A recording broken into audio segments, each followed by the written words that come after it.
بسم اللہ الرحمن الرحیم۔ حضرت محمد صلی اللہ علیہ وآلہ وسلم۔ حضرت محمد صلی اللہ علیہ وآلہ وسلم کا بچپن بہت سے اہم واقعات سے بری پڑی ہے۔ ایک قابل ذکر واقعہ ان کی پیدائش مکہ میں 570 عیسوی کو ہوئی۔ اس نے اپنی پیدائش سے پہلے اپنے والد حضرت عبداللہ کو کھو دیا اور اپنی والدہ حضرت آمنہ کو اس وقت کھو دیا جب وہ صرف 6 سال کے تھے۔ اس کے بعد ان کی پرورش ان کے دادا حضرت عبد المطلب نے کی اور بعد میں ان کے چچا حضرت ابو طالب نے کی، یہاں تک کہ بچپن میں حضرت محمد صلی اللہ علیہ وآلہ وسلم نے ایمانداری، مہربانی اور حکمت کی غیر معمولی خصوصیات کا مظاہرہ کیا، جس سے انہیں الامین یعنی قابل اعتماد کا لقب ملا۔ 12 سال کی عمر میں وہ اپنے چچا کے ساتھ تجارتی سفر پر شام گیا، جہاں اس نے مختلف ثقافتوں کا سامنا کیا اور قیمتی تجربہ حاصل کیا۔ ان کی زندگی کے اس ابتدائی دور نے ان خوبیوں کی بنیاد رکھی جو انہیں بعد کی زندگی میں ایک محبوب رہنما اور نبی بنا دے۔ یہ ان کی جوانی کے دوران 40 سال کی عمر میں تھا جب اس نے فرشتہ حضرت جبرائیل علیہ السلام کے ذریعے اللہ کی طرف سے پہلی وحی حاصل کی، جس میں ان کی نبوت اور اسلام کے پھیلاؤ کا آغاز ہوا۔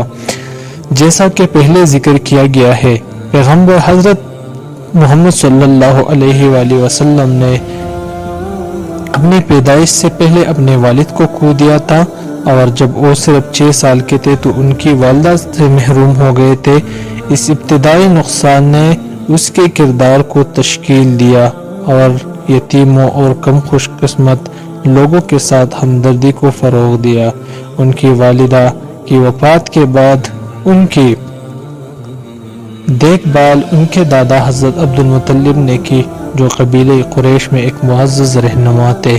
حضرت محمد صلی اللہ علیہ وآلہ وسلم نے اپنا بچپن کا بیشتر حصہ صحرا میں بدو قبائل کے ساتھ گزارا، قیمتی مہارتیں سیکھی اور فطرت کے ساتھ مضبوط تعلق پیدا کیا۔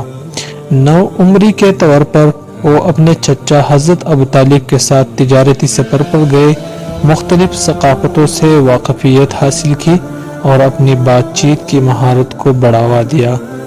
اس تجربے نے اسے ایک معزز اور معروف تاجر بننے میں مدد کی۔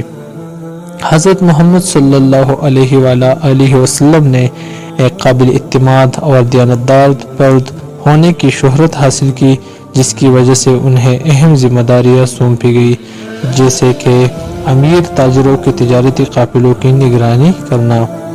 مکہ ایک شہر تھا جو اپنے مذہبی تنوع کے لیے جانا جاتا تھا۔ بچپن میں حضرت محمد صلی اللہ علیہ وآلہ وسلم کو مختلف مذہبی عقائد اور طریقوں کا سامنا کرنا پڑا، جن میں کافر پرستی، یہودیت، عیسائیت شامل ہے۔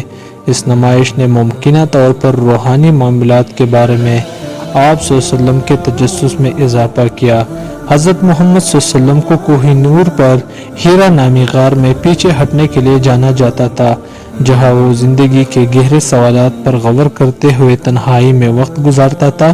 ان میں سے ایک اعتکاف کے دوران اسے اللہ کی طرف سے پہلی وحی موصول ہوئی۔ حضرت محمد صلی اللہ علیہ وسلم کے بچپن کے تجربات نے ان کے کردار، اقدار اور زندگی کے بارے میں نقطہ نظر کی تشکیل میں اہم کردار ادا کیا۔ آپ صلی اللہ علیہ وسلم کی ہمدردی، عاجزی اور اسلامی کمیونٹی کے رہنما کے طور پر ان کے بعد کے کردار کی بنیاد رکھی۔